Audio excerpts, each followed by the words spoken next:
But yeah, let's watch the thing, shall we? I have no idea. Subject has no recollection of spatial transition. Wait, excuse me? Subject?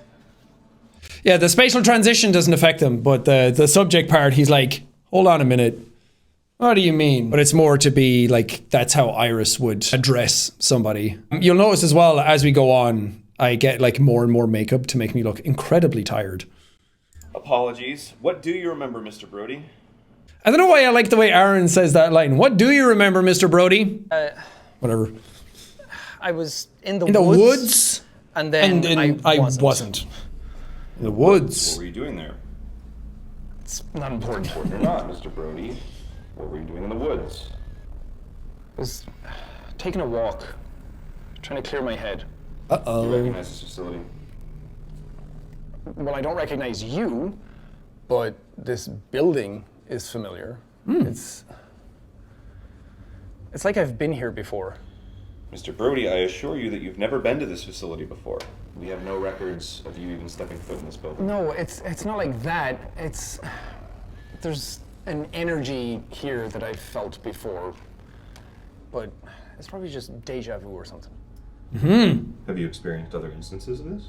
So, the whole like been there before, that's up to you guys. I'm not giving you an answer to that. But the deja vu line is my little like reference to the Matrix, because they talk about deja vu and that he sees like a black cat go by and he's like, huh, deja vu. And they're like, excuse me? Like in the Matrix, deja vu doesn't happen. So in this world, in this universe, deja vu has an explanation. There's like a scientific logic to why that happens, but I'll never tell. What? What do you mean? Like feelings like deja vu, like something's happened before. Yeah, of course, but I mean, everybody has. It's just the mind playing tricks on you. Have you had any other similar experiences, like seeing things that aren't there, strange objects appearing out of nowhere, losing track of time? No, I don't know. It's hard to tell, of course. Mr. Brody, have you ever heard of Alter 114209? Boom, baby! Also, I've seen a lot of people write it Alter, A-L-T-E-R. It's A-L-T-R. So it's an acronym. It actually means something. It's not just... It's just shorthand said Alter, because no one's going to be like, have you ever heard of ALTR 114209? So ALTR stands for something, like in this universe. So if you're ever writing it again, technically it's that. No, I have no idea what that is. And as we later find out, Alter 114209 is anti. Wait, what's going on? Why am I here? You're here, Mr. Brody, because we deem it necessary. Note, indicators show subject is lying about knowledge of Alter 114209.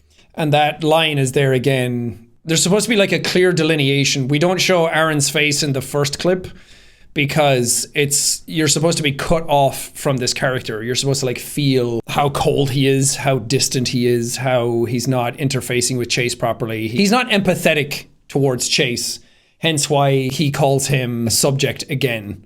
Like he apologizes for calling him subject the first time and then he calls him subject again. And it's like, oh, you're clearly not listening to him and we're not seeing his face. So it's not that there's like, oh, big reveal, it's Aaron Hansen. It's more got to do with making Chase the focal point in the first video so you know what you're supposed to be paying attention to. And the Iris people clearly don't give a fuck about him. Use of the Dr. Hopkins assessment might be needed going forward. Wait, no, I'm not lying. I told you guys, I have no idea what that is. Don't worry, Mr. Brody. Then we hear that there's a Hopkins assessment coming, which I didn't realize. If you search for like the Dr. Hopkins assessment is a real thing apparently. But I made up the name myself. I didn't Google like something and find that and then be like, oh, that works perfectly for this. So if you find the Dr. Hopkins assessment online, it has no connection to this one. Dr. Hopkins is someone who worked at Iris who made an assessment for people who have had interaction with alters.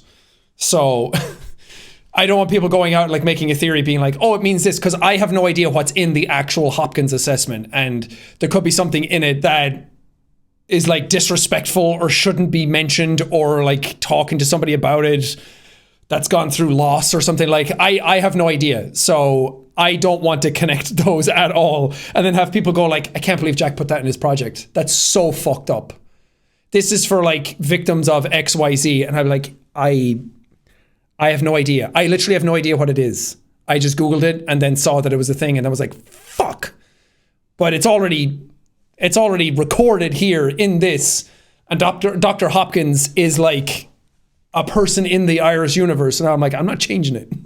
But I do want to say it has no bearing on what's happening with this. Can't just keep me here. Try to get some rest, Mr. Brody. Tomorrow will be a big day. This concludes our session. Bye! Spoiler alert, he didn't actually walk out the door. He just walked into the corner. And all of the sound effects are added after.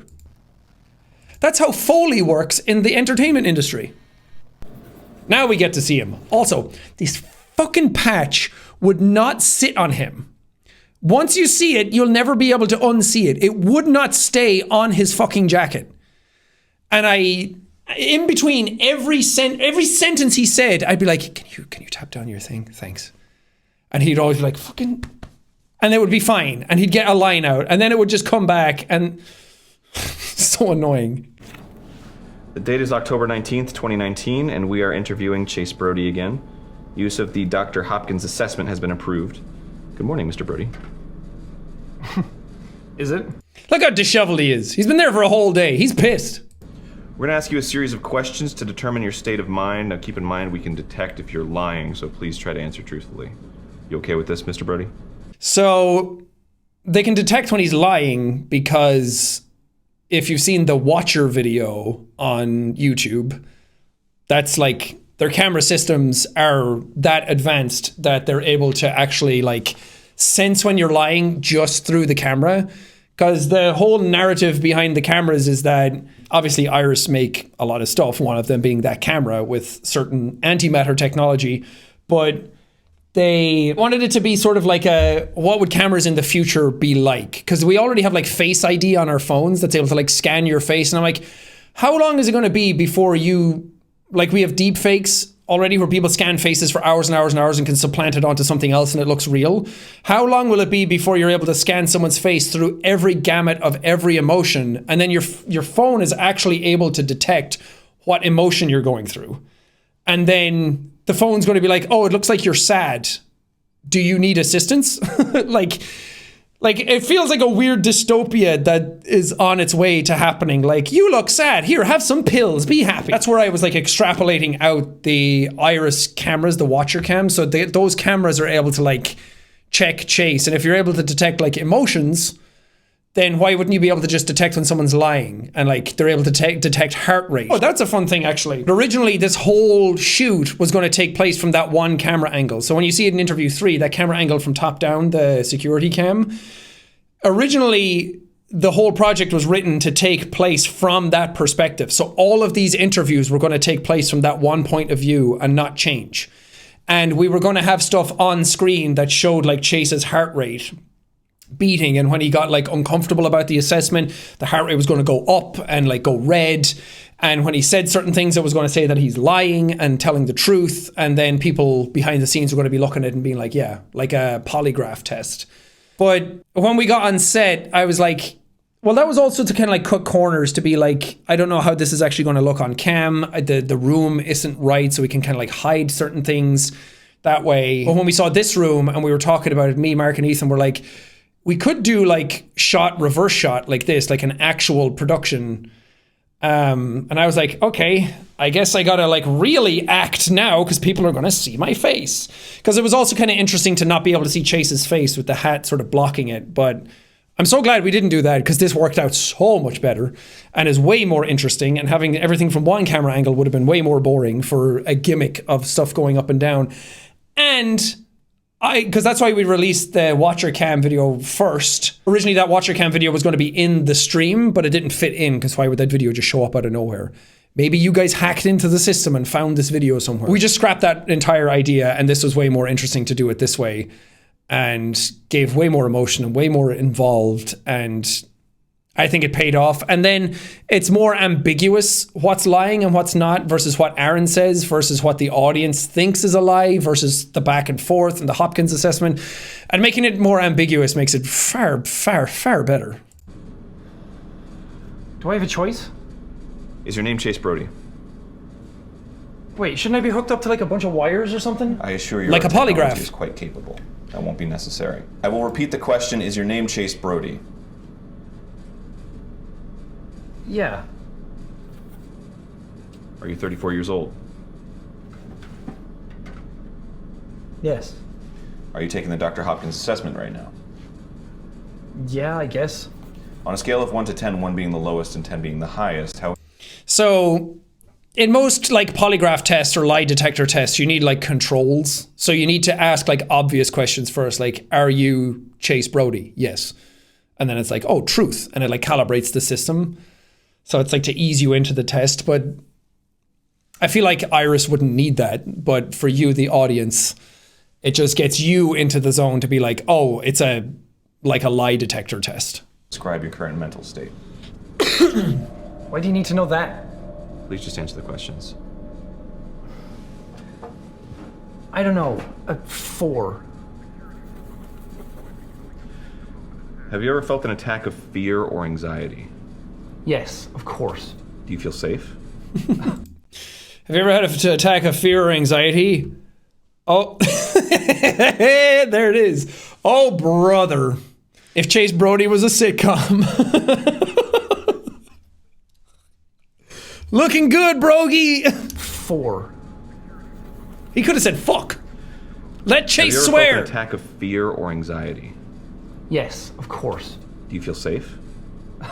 Right now? No. Do you regret your decisions? What?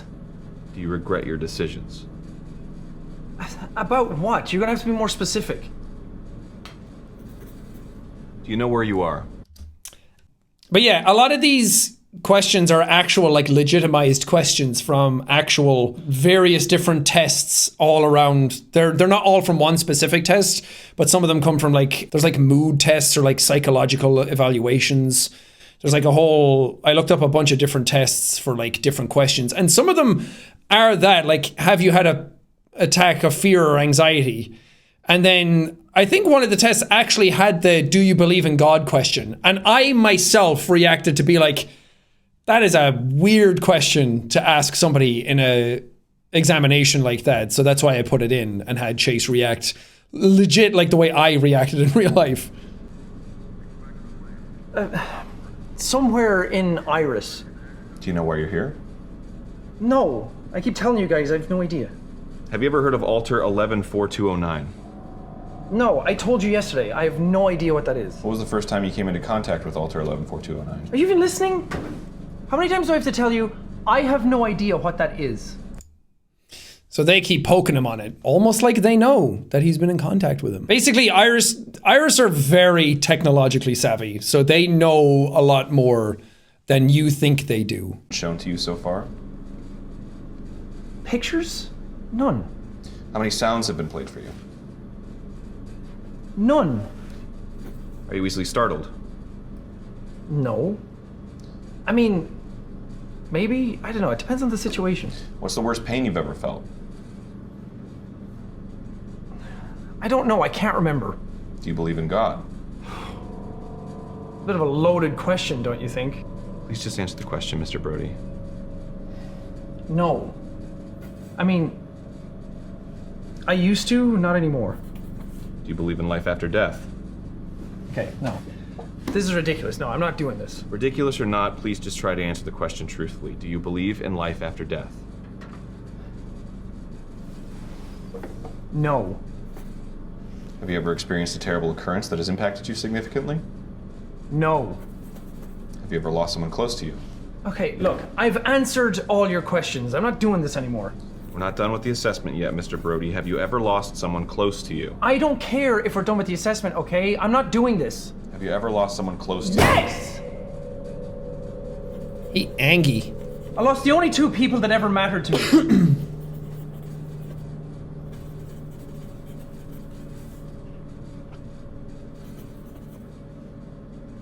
Thank you, Mr. Brody. This concludes our assessment. Wait, that's it? What was the point of all of that? When do I get some damn answers? Chase is the audience right now. When do I get some damn answers? Huh? Mr. Septic? Come on, what does it mean? Yeah, moving on. I'm not addressing anything that just happened. Yeah, so this was originally going to be the entire project. This was how it was like written initially. I'm so glad we didn't do that.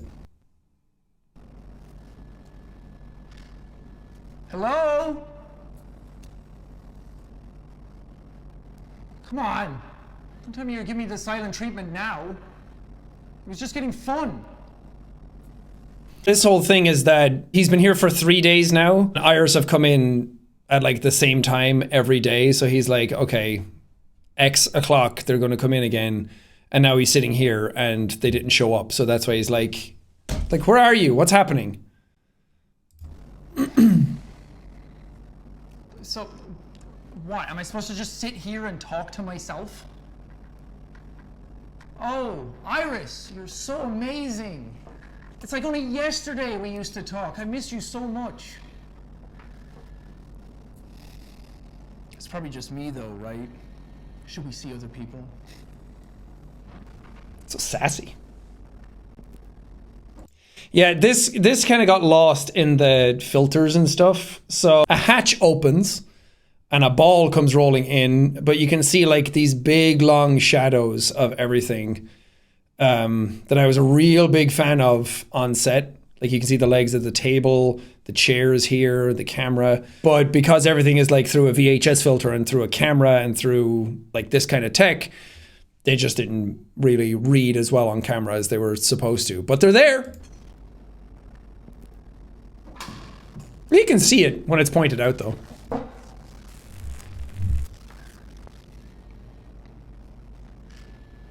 What do you want me to do with this? I'm not a dog. Do you do this for all your guests? Or am I just special? Trey edited this one, and I love that effect of the camera moving, because the camera doesn't move, ever. It's just that one static shot for the entire thing, and doesn't move at all. But we recorded in like 6K or 4K even, so a little filmmaking stuff as well. You record way higher resolution than you want, because even though the stream wasn't 4K, you can record 4K, and then if you zoom in on certain sections, you don't lose any of the clarity. It's still really high res looking at 1080p. Because if you have a 1080p shot and you zoom in, it looks like garbage. You start getting pixelation, you start getting artifacts. The camera zooming in and like moving and everything is all manually done by Trey, and all the sound effects and like the little like stop to make it look like it's actually on an axle was all done by him. And it worked out really, really well. I'm really happy with the way that was. It adds so much. Like that one.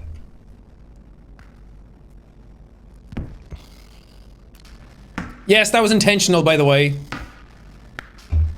I didn't let the ball fall on my face by accident. That was one. I was lying on the bed and Mark was like, can you just do one where it hits you in the face? And I was like, oh yeah, that's fun. It kind of like adds a more human element to it where everything isn't perfect. So it was actually really hard to get it to hit me in the face because I kept throwing it up and I kept going back and hitting the wall. And then it would like bounce down. I was like, well, now I have to like get up and grab it. So having it actually like go up and come down and hit me in the face was harder to do than I thought it would be. I thought it would be so easy to fuck it up.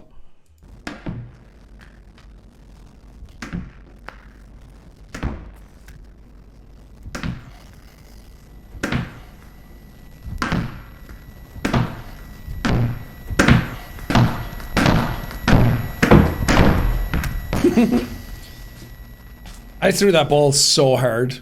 I can throw a ball really hard, by the way.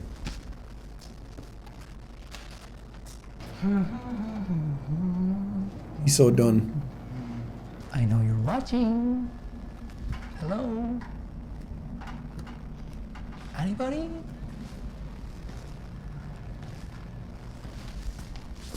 Hello? Anybody? Come on. I know you're watching me. The light's on. I'll break your camera.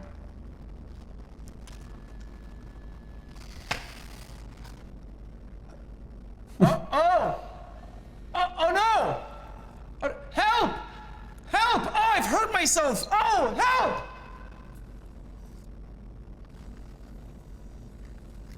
Fuck. This is what you want, isn't it? Yeah, you guys watching. I know you're looking at me. You sick fucks. Can you at least turn the lights off? How am I supposed to sleep? Can you turn off the lights? Thank you. A lot of these ones weren't in the script either. We just played around on the day.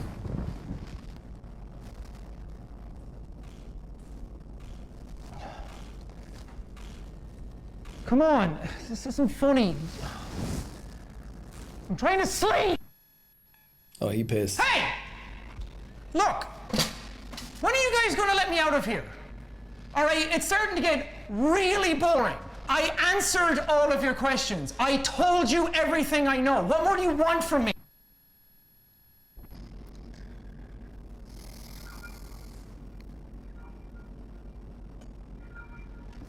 Hello? Is this some sort of sick joke?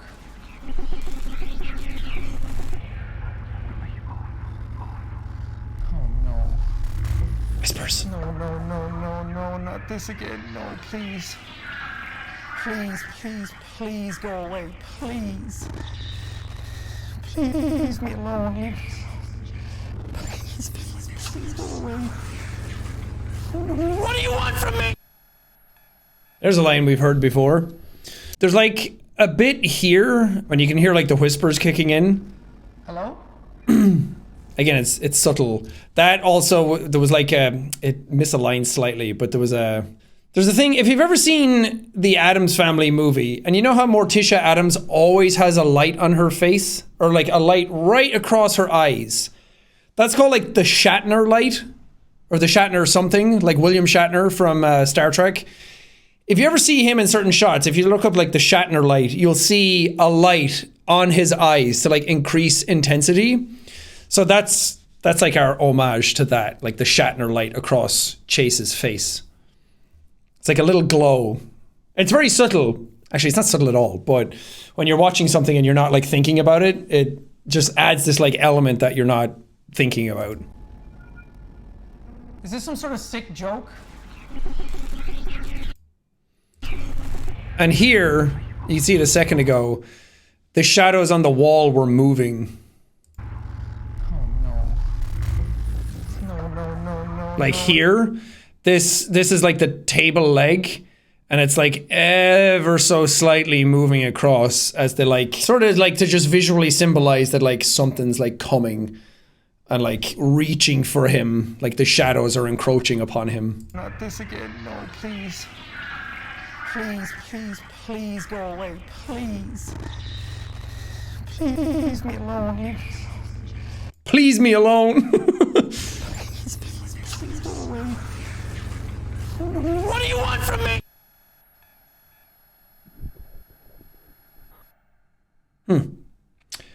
And that's number 3. Now we're back to normal. Day 4. The date is October 21st, 2019. We are interviewing Chase Brody once again. Welcome back. I thought you guys forgot about me or something. Mr. Brody has experienced elevated exposure levels since we last spoke. Levels in the room have also been increased. Wait, what do you mean? I've just been sitting here. What have you guys exposed me to? Mr. Brody, there are powers in this world that would seek to harm individuals such as yourself that we are trying to protect you from. Bullshit! You think you're doing all of this to protect me? He won't stop swearing. He's allowed to. He's been cooped up. Shit's been going wrong. Believe me, Mr. Brody, we are. We're gonna carry out the Hopkins assessment again. Oh, great. As before, please try to answer every question truthfully. Is your name Chase Brody? Yep. Are you 34 years old? Uh-huh. Are you taking the Dr. Hopkins assessment right? Yeah. It's like doing the baselines again, but this time he's like, I fucking whatever, yeah, get it on with. Because he thinks it's just going to go the same way again, like they're going to ask the same questions. Scale of 1 to 10, 1 being the lowest and 10 being the highest, how would you describe your current mental state? Well, I'm pretty pissed off right now, so rock bottom. What was that? Do you feel safe? No. So now we've like taken the camera off and like moved it around. That made Aaron a bit more intimidating. Are you enjoying your time here? Yeah, no. How does this image make you feel? Very confused. Do you know why you're here? No, I keep asking you that. Are you comfortable? No. Do you have any experience with Alter 114209? No, I keep telling you, no. When was the first time you came into contact with Alter 114209? I haven't. Do you know why you're here? Wait, didn't you ask me that already? Have you ever lost someone close to you? Yes. How many pictures have you been shown? I don't know, 4? How many sounds have you heard? 2. Do you regret your decisions? Yes. Do you mean that? What? Have you ever experienced a terrible occurrence that has impacted you significantly? No, yes. Do you believe in life after death? No. Have you ever experienced a terrible occurrence that has impacted you significantly? Stop. Have you ever experienced a terrible occurrence that has impacted you significantly? Ever experienced a terrible occurrence that has impacted you significantly? Stop. Please, stop it. Have you ever experienced a terrible occurrence that has impacted you significantly? Stop asking me. Have you ever experienced a terrible occurrence that has impacted you? Stop, please, stop it. Have you ever experienced a terrible occurrence? Stop!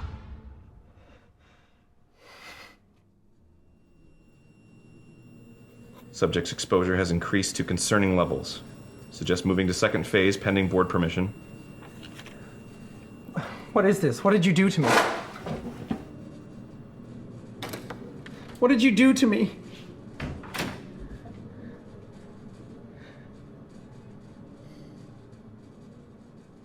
Nice. There's also some like hidden sounds throughout that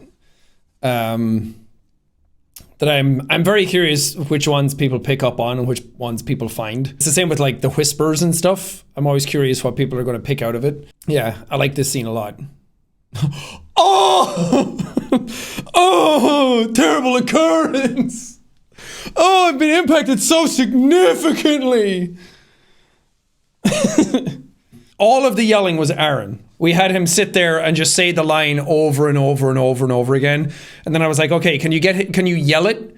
I was like, can you like cock your head a little bit and say it? Just to like have so much coverage that then you can just pile them all together and make a creepy thing like that. What's funny is that Aaron, he had a hard time saying that sentence over and over again. It's like when you say something often enough and it doesn't make sense anymore.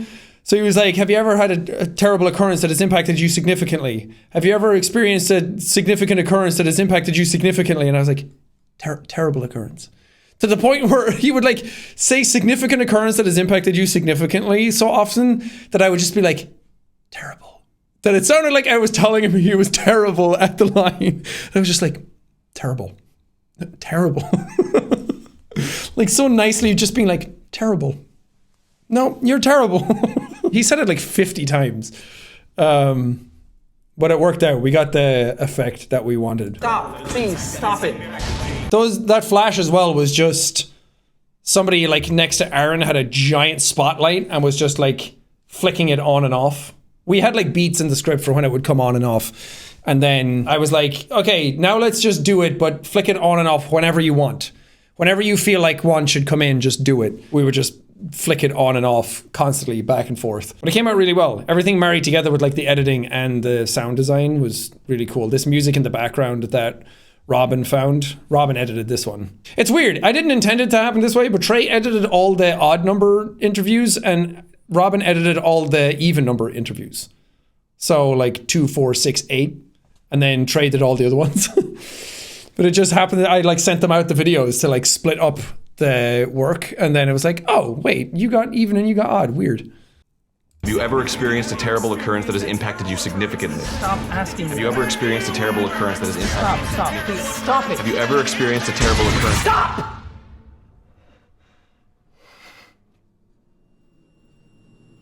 That as well. It was like we had lights like flashing all around us. We had like 2 people overhead with 2 lights, red and blue, going like this to add to the effect. And I was like, when I yell stop, like cut out those lights completely. And then Ethan was like with the camera like this. And I was like, when I yell stop, just like hold it as steady as you can. And then the whole scene just like cuts and gets very serene. I don't know, I'm a fan of that kind of like crescendo. Subject's exposure has increased to concerning levels. Suggest moving to second phase pending board permission. What is this? What did you do to me? What did you do to me? Yeah, this sound.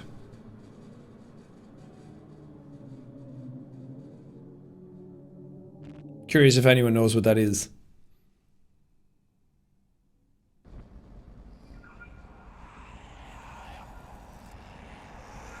Here we have the whispers again. No, not this again.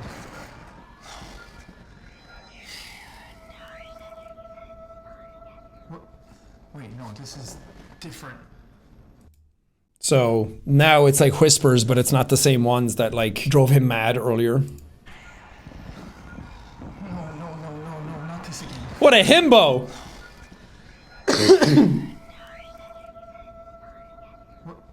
Wait, no, this is... I love this sound effect. Hello? Yeah, I hear you. Who are you?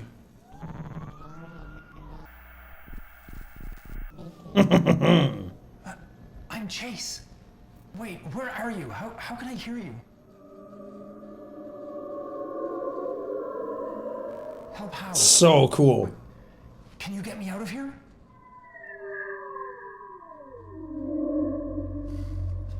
Then why are you talking to me?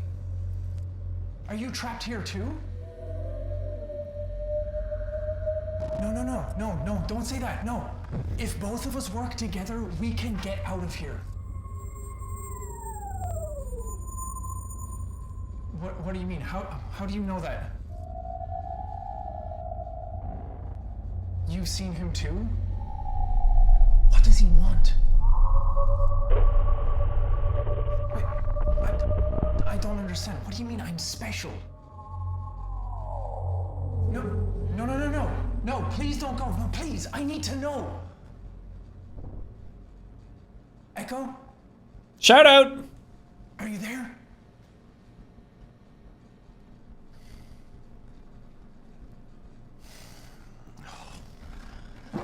Oh, come on, please, don't leave me alone here. Yeah, so that's Echo. I'm not going to say who or what Echo is, obviously. That's still to be revealed. But yeah, I love that those sounds, again, Trey did a great job on it. Because I was like, I want this to sound like, I can't remember my exact direction, but obviously everyone knows how much I love like crazy sound design and cool sounds, and like, I'm always just so disappointed when somebody has such a cool thing and visually looks great, but audibly it sounds like shit. And I'm like, oh, you're so close. You could have made this sound so amazing and like crunchy and bassy and weird and ethereal. And that's kind of what I like to go for in my stuff. That like, because that's the thing. If something looks great, it looks great. And if the sound design services it, it's fine. Like, it doesn't really matter. And that's a lot of the time why people don't put more effort into it, because it's fine. It gets the job done. It's like FromSoft games. I adore FromSoft. They're my favorite developer. Bloodborne's my favorite game ever. But my God, their sound design sucks sometimes because it's just non-stop stock sound effects. And every time you hear one somewhere else, you're like, I can't not hear it now. So it's just a little bit of a bummer that they're not like perfectly curated. And then something like Demon Souls comes out, the remake, where Blue Point have an incredible audio team. And then their sound design is so crunchy and beefy and high quality that it just makes the others look a bit, you know? They still have, their sound design services what they do very, very well. And the fact that they're using stock sound effects and they're still able to make it sound the way they do is still great. But that's what I mean. Just take like the little extra effort to make the sound good. And after this, everyone, like all of you guys were talking about the sound design. And I think when you do it well and you do it right and you get it right and you make something unique and weird and something that actually sticks out, then people talk about it as much as the visuals. So, I don't know. For me, it's like making something like this is 50-50 sound and visuals. That it shouldn't be like 90% visuals, 10% sound, you know? And it's the same with like games. The reason I always point out good audio is because when it's done right, I want to like celebrate the people who have like taken the time and the effort to really like hone their craft and do it. So I'm very happy with the way the sound design came out. I'm not trying to get like all high and mighty and gatekeepy about sound, but it's important to me. I like good audio, and I studied it in college before I didn't. So I just think it's really important, and I wish more people like, I love Marvel movies and they're such a big spectacle, but when you actually listen to their movies on like a really good like home theater, it doesn't sound that great. A lot of their sounds are like front heavy. So all the sound kind of sounds like it's coming from in front of you instead of like above and behind and to the side. And their sound effects are all like, they're fine. They service the movie, but none of them are like, there's no like sound that makes you like really like sit back and go, oh, you know, like the Reaper sound in Mass Effect or the crab squids in Subnautica, the Mutos in Godzilla, things like that.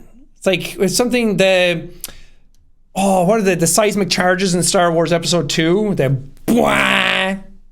Or like one of the creatures in Terminator Salvation.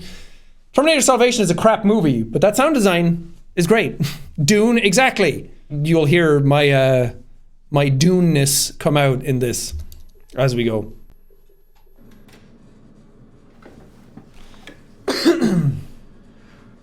Hello, Chase. How are you doing today? Just peachy. And we know you've been through a lot recently, Chase. We just want to help. Please, allow us to lighten the mood a little. This is like an homage for me to Severance, if any of you have seen that. If you haven't, you really should. You'll see a lot of my influences as well.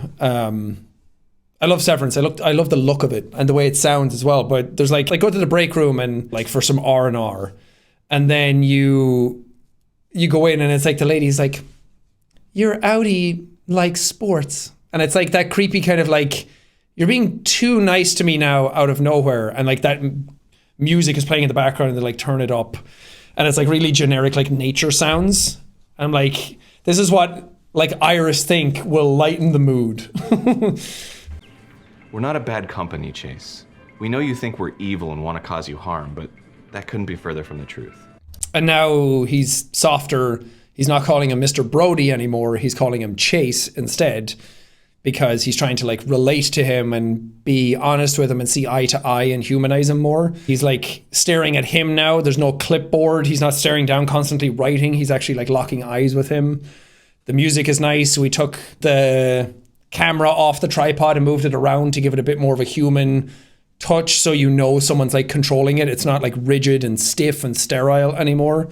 So this is kind of like the turning point to be like, exposure levels are rising, let's calm everything down again. It's all like little tricks to like, if you're watching it, you know the tone is different, even if you don't know why. That there's all these like little tricks you can do with like filmmaking to get the audience like the place you need them to be without having to say it. We want to stop the bad things from happening. You guys sure have a funny way of showing it. We would like to share some information with you about our company and why you're here. Let's go back. You guys sure have a funny way of showing it. We would like to share some information with you about our company and why you're here, if you would allow us. So now he softens. Okay. Now he's not antagonistic, because now he might actually get answers that he's been hoping for. 2 years back, there was an incident in a small town in the north of England. An item was discovered that had a considerable influence over the people who lived there. An item? What kind of item? A small stone slab. It seemed harmless from the outside, but this item was affecting lives of everyone in this town. They had no idea, of course, but many of the residents there had talked about getting severe headaches that wouldn't go away, getting nosebleeds much more frequently than normal, and some started hearing voices. Voices?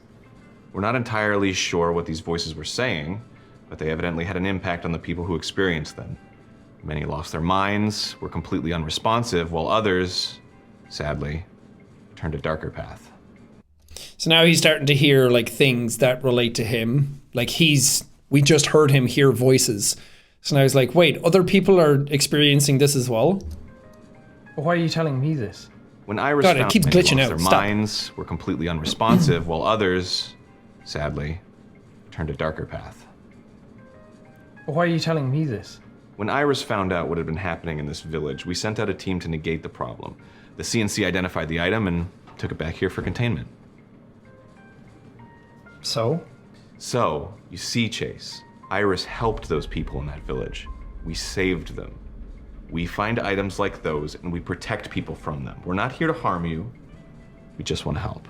So, what? Are you telling me that I'm being affected by one of these items? Unfortunately, we believe there is something far more sinister interfering with your life. How much more sinister can this get?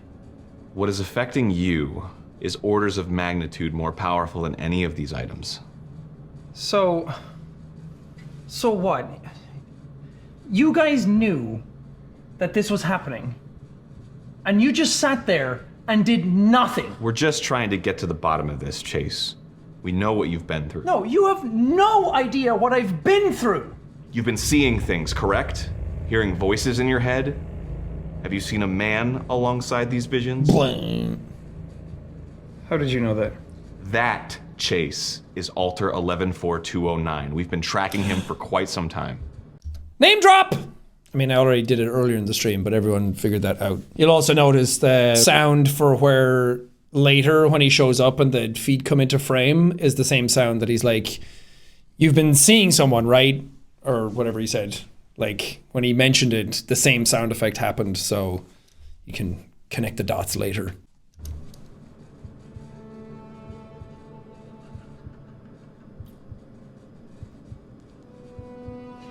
He won't leave me alone. He shows me such awful things. What I did. We know what was taken from you, Chase. That you used to be a husband. A father. Didn't kill them. I'm sorry?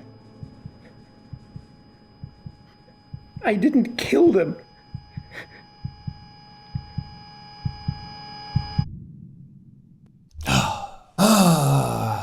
The drama. The lore. The sadness. Oh, depression. Hello.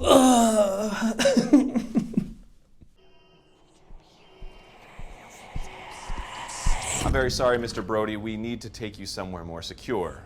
So, fun fact about this one, Aaron's not even in the room. Aaron wasn't even there.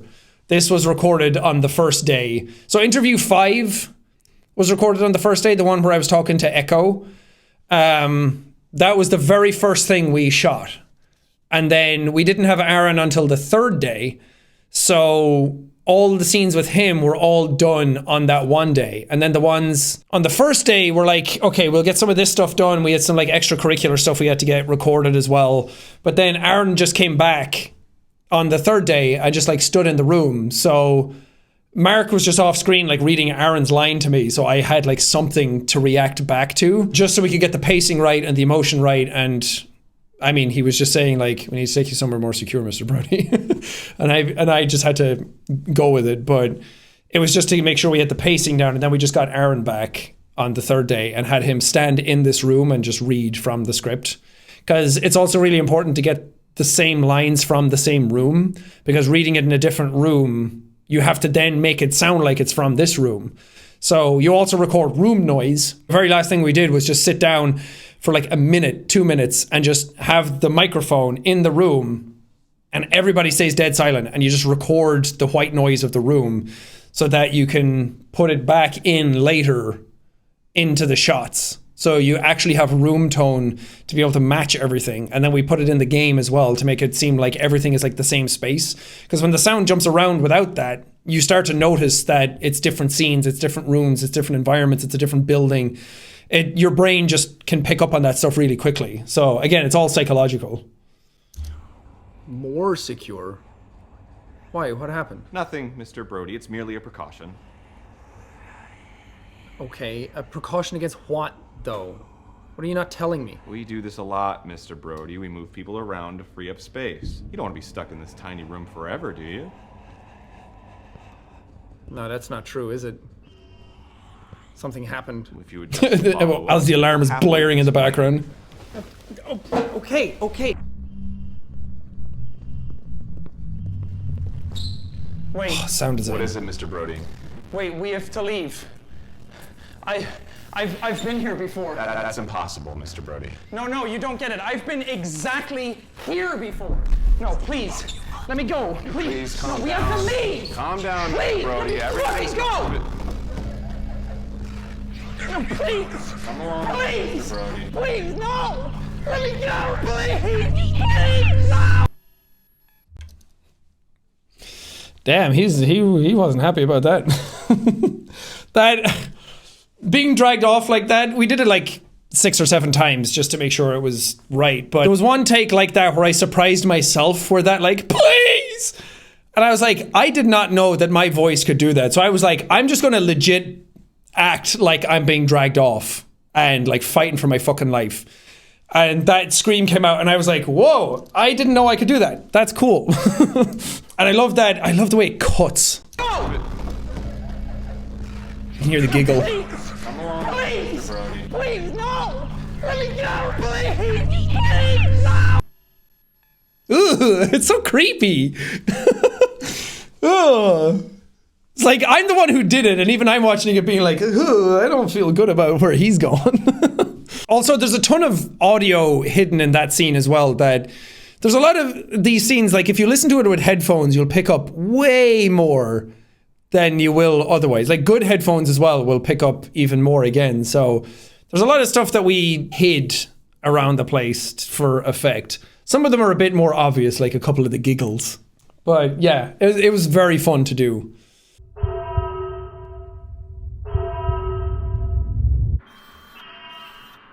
I fucking love how this transition came out. Very Matrixy.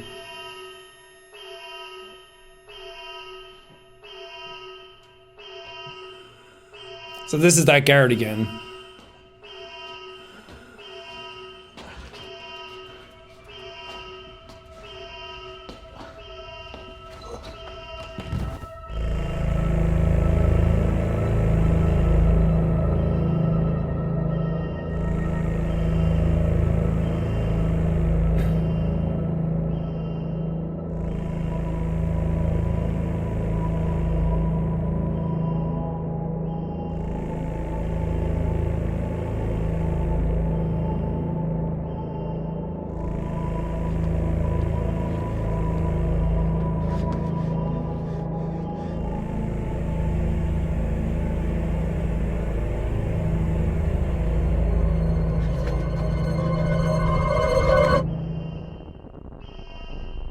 Oh, jeez.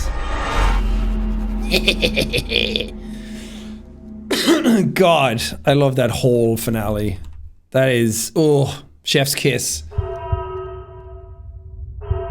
So these are some of the other guards. Okay, we're going to get deep on the intent behind a lot of the stream and what is actually happening here. So for this, the whole idea of the stream was that you guys were interacting so heavily with it and you were getting so involved with it that you didn't realize that you were like driving things to happen. So by the end of it, we took all control away from you. So there's a reason that at the end we cycled through all the rooms and none of your commands worked anymore. Because now it's supposed to be like a snowball effect that it's like gotten away from you. You were so heavily invested in this thing, like people get with social media and the internet in general, that now consequences can happen to things that you didn't intend, but it's too late to kind of take any of it back. So I wanted to kind of like have a sort of meta narrative going on with this, where we had a bot listening to all the chat commands to interface with the game. And then right before the finale happened, we turned the bot off. So everyone was still writing in chat, but it was too late. Whatever you did is now about to happen. You just sat there and watched while this happened, as the anti-quote goes. So you just kind of sit back and you watch what's about to unfold, which is the finale. And this transition here, so this is like Auntie's way of like pulling you off the wall. So you've been an observer through the camera watching Chase this whole time. And now he pulls you off the wall through the lens down onto his level to be like, now watch what I'm about to do. It's like him taking control as he always has. Like I said in the Chase short, that in the scene with Auntie in the back of the car, he's looking at the camera. He's looking at you. He's not looking at Chase. It's just like, it's a fun little extra element that I wanted to do, that I thought if there's a way of like fitting a meta element into it, then why not? So it was also just a really fun idea to get a one-shot take. So they're like coming down here, and this shot, oh. Initially we had him come across here more so you could see him more. I was down the hallway waiting for the camera to like turn as Chase, and as I was looking at it, I was like, what if you guys turned that light and pointed it behind him, and we don't really show him in frame, but we see his shadow. And the whole thing I wanted was to like make it less messy for the audience. So like your eyes are just like staying in the same place and you're following sort of everything along. You're just scanning left and right. You're not like, oh God, what am I supposed to be looking at? So to keep it more cohesive, I was like, the shadow will draw your attention across. So we're rounding this corner. So you see him, and then your eye line drifts over to this. And then as he passes this, which just so happened to accidentally line up perfectly as like his third eye in the middle of his head. And I was like, oh, when I saw that shot, I was fucking came in my jeans. I was like, that's even more perfect, because I just wanted his shadow to come across so it connects your eye line around the corner. So it like does the work for you. So you follow that shadow across, and then you're like seeing this. So he wipes frame, a classic. And then the beans. The Tootsies come in. But there's a rig that we had that the camera was in. So it was like a 2-tiered trolley that the camera was on the bottom layer, and I was sitting on the top of it with 2 massive 2x4s coming out. So I was like sitting on top of this thing with my knees up like this. And then it was like, Ethan had to like call the pacing of it when he had the camera up. So he was like, okay, now feet. And I would just like lower my feet into frame. And he'd be like, and Sean, and I would like get off the 2x4s. I was like sitting on something and then had to hop off of it. And I was like, I need to make this look smooth. Otherwise it's going to look like I hopped off something. So you can't even really tell. Because I just hit the ground. I was like, oh, beautiful. And it worked so well. And that's also the first time 2 egos have been in the same frame together. And then we have the iris cam here, warning, just like it's always been watching, and now it's in the foreground. I love a good foreground. I love a good foreground going across a moving shot. And this whole reception was here. We filled in this, like all these, this was all empty. I was like, just fill the foreground, fill it with things. It's so nice. And then we had a monitor that we put in. Again, Robin, excellent job on the finale, because this is the biggest shot of the entire thing. And this was, I'll show you my reference for this, because I was like, oh, that is... Then he's all scared. Look at those fucking... those puppies. Look at those grippers. And now this is... I said that I would show you my, like, homage to Dune. The sound design in Dune I fucking love. And especially the voice, as they call it, that the Bene Gesserit do, where they command you to do stuff. It's like a Jedi mind trick. That was my favorite element of Dune when I read the book. And then hearing it in person in IMAX, I was like, oh, that's even better than I thought, because it hits you in, like, the chest. If you hear the voice that they use for the Bene Gesserit in that, you will hear like different voices in each part of the ceiling. And they said that their inspiration for it was that you hear the Bene Gesserit from like different generations talking through that one person. Like it's all the Bene Gesserit commanding you at once. And that's why it's so powerful. But when you hear it in a theater like that, you hear the different voices in different locations. So I said to Robin, like, think about that And that's how Chase's voice should sound for this. So there's like a central like bass layer. If you listen to it on headphones, there's like voices panned left and right to just make his... I'm not saying that he has multiple people inside of him. I'm just saying to like layer his voice that way to make it a bit more menacing. Hello, Chase. So you can hear like multiple voices at once. And I did some like binaural recordings with my ASMR mic that I have for a lot of the whispers in this and for the anti-voice as well to kind of like add to it, because the voice on set doesn't sound good because it's a big room and it's just like, hello, Chase. So you need to like layer that and thicken it. But that was like my sort of reference point for Robin to be like, it needs to be commanding and it needs to be like, it needs to like fill your head. So like some of it is like in your head, some of it is out of your head, some of it is around you. He's everywhere basically. And that was like my inspiration for the sound design to it. And again, inspiration only goes so far and my direction can only go so far, but Robin and Trey fucking nailed it. It took a really long time. Like it's what, like 22 and a half minutes of content, which doesn't sound like a whole lot, but there was a lot of work that had to go into each of these. Like even just moving the cameras around and glitching and different things showing up and the echo voice, things like that all took a considerable amount of time to do. And I'm very, very, very pleased with the way it ended up. It's basically as good as I wanted it to be. And the fact that I said all of the shoot should be from this angle and then we ended up doing this means that everything was just like 100% better than what I went in with expectations. So I don't have a bad thing to say at all about those filming days because it was all such a cool learning experience. I got to like dive into acting a bit more and take it more seriously. I could like hear the edits and see them all like coming to fruition in my brain, and then getting to go home and like give it to Robin and Trey and be like, oh, can we do this and do that? It was so cool. I had a wonderful time making this project. And all it does is make me want to make more of them now. But yeah, that was my Iris project. There's going to be plenty more attached to all of this. There's going to be so many more things to come. There's going to be so many more Iris things. I'm going to build out this universe and it's going to be really fun. And I'm very excited for it. This was just a taster. This was just like an hors d'oeuvre, an aperitif.